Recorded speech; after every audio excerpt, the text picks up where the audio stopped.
السلام عليكم ورحمة الله وبركاته.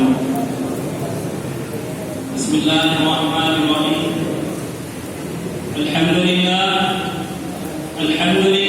رب العالمين، والصلاة والسلام على سيد المرسلين محمد بن عبد الله الأمين وعلى آله وصحبه أجمعين ومن تبعهم بإحسان ودعا بدعوتهم إلى يوم الدين. أما بعد، فأولا أحييكم بتحية الإسلام، فالسلام عليكم ورحمة الله وبركاته. فضيلة رئيس هذه الحفلة وحضرات الأساتذة الكرام وزملاء الأحبة، نحن نشعر بالفرح والسرور إذ نقوم بأخذ الحفلة الافتتاحية. أيها السادة الحضور، إن النادي العربي اليوم يرحب بكم ترحيبا عاما ويستقبلكم استقبالا يليق بمكانتكم الكريمة.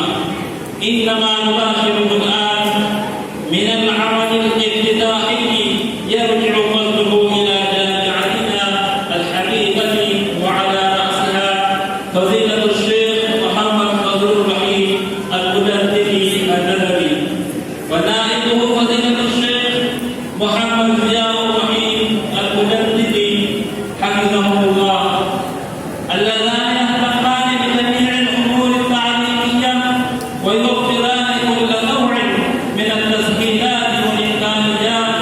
وإن لهذه الجامعة ميزة خاصة ودورا نموذجيا بالاعتناء باللغة العربية منذ أول يومها، لأن اللغة العربية يحتل أهمية نادرة إذ أنها لغة الحيلة النامية ومفتاح كنوز الكتاب السنة ولغة الإسلام، ولا يمكن فهم الكتاب والسنة بدون معرفة هذه اللغة. فنظرا إلى هذه الأهمية البالغة أنشئ النادي العربي بربط علاقاتنا باللغة العربية وتسقيط ألسنتنا. وإن النادي العربي إنما هو في الواقع منبر التقرير والتدريب كي نكون متمكنين على توجيه الدعوة الإسلامية توجيها سليما، وذلك أن الكتابة والكتابة. ويحاول النادي العربي تحقيق الأهداف المذكورة في خلال اللجنتين، وهما اللجنة الختامية التي تهتم بأخذ الحفلات الختامية الأسبوعية كل يوم الخميس في الفصول الدراسية، واللجنة الختامية هي تعتني بأخذ حفلات يقدم فيها الطلاب مقالاتهم.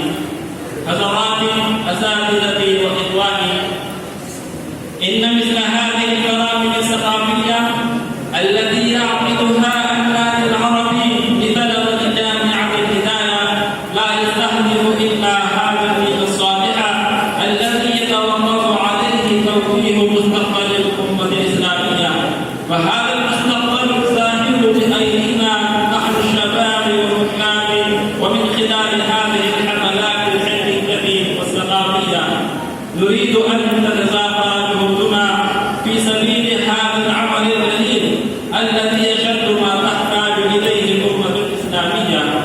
فيجب علينا أيها الإخوة أن نعد أنفسنا لمواجهة التحديات والقضايا المستجدة بدراسات عميقة وألسنة طلقة من خلال